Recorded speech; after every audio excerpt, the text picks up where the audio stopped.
દેવીશા પરિવારના આમંત્રણને માન આપીને અત્રે પધારેલા સૌ કોઈ સ્નેહીજનો, પરિવારજનો, આપ સૌનું હાર્દિક સ્વાગત છે. આપણે સૌ આજે હરિભાઈ અને શ્રી કૃષ્ણાબેનના લગ્ન નિમિત્તે જે કીર્તન આરાધના સમારોહનું આયોજન કર્યું છે તેની મંગળ શરૂઆત થઈ ચૂકી છે. તો આપણે પોતાનું સ્થાન પ્રાપ્ત કરીએ અને આ સમારોહમાં સહભાગી થઈએ. શ્રી સ્વામિનારાયણ ભગવાનની જય. શ્રી અક્ષર પુરુષોત્તમ મહારાજની જય. શ્રી ગુણાતીતાનંદ સ્વામી મહારાજની જય. શ્રી ભગતજી મહારાજની જય. શ્રી શાસ્ત્રીજી મહારાજની જય. શ્રી યોગીજી મહારાજની જય. ગુરુ હરિ શ્રી પ્રમુખ સ્વામી મહારાજની જય. ગુરુ હરિ શ્રી મહંત સ્વામી મહારાજની જય. પ્રમુખ સ્વામી મહારાજ શતાબ્દી મહોત્સવની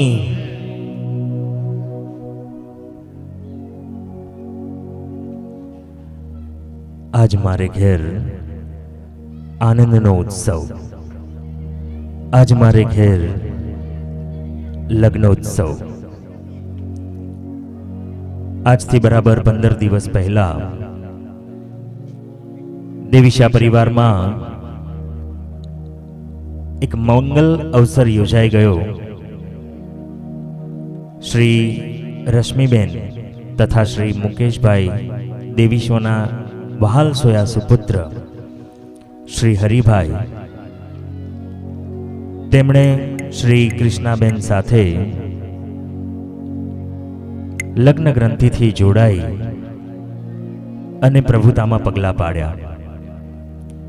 સાથે સાથે આ વર્ષ 2022નું વર્ષ એટલે આપણા પ્રાણ પ્યારા ગુરુ હરિ પ્રમુખ સ્વામી મહારાજનું જન્મ શતાબ્દી વર્ષ.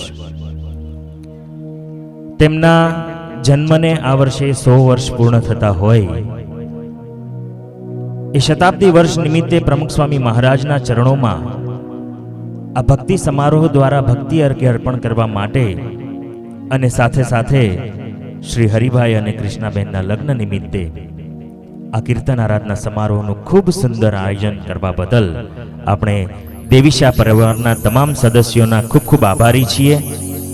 ખૂબ ખૂબ તેમને અભિનંદન પાઠવીએ.